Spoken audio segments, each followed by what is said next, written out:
Welcome to Chillin' 101. We hope this video helps. Start by checking your source table has clean headers and no blank header cells. This ensures pivot fields map correctly.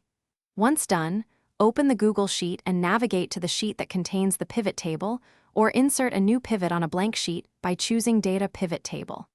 Next, click any cell inside the pivot table so the pivot table editor appears on the right. This first action wakes the editor and shows existing rows, columns, values, and filters ready for refresh. With the pivot table editor open, inspect the data range field.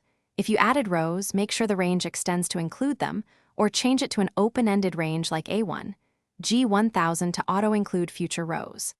If your data structure changed, click the grid icon and highlight the updated table so the pivot pulls the newest entries. Also review filters, rows, columns, and values.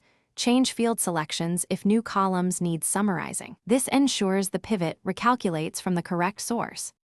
Finish by clicking away from the editor. Google Sheets usually recalculates immediately, updating the pivot table with your confirmed range and field settings. If values still look stale, reselect the pivot range or make a tiny harmless edit in the source, like add then remove a space, to trigger recalculation. If problems continue, make sure no filters hide rows, clear browser cache, or try in an incognito tab. Those steps resolve syncing glitches. Remember, proper range and filters are the most common culprits. Thanks for watching. Consider subscribing if we helped you.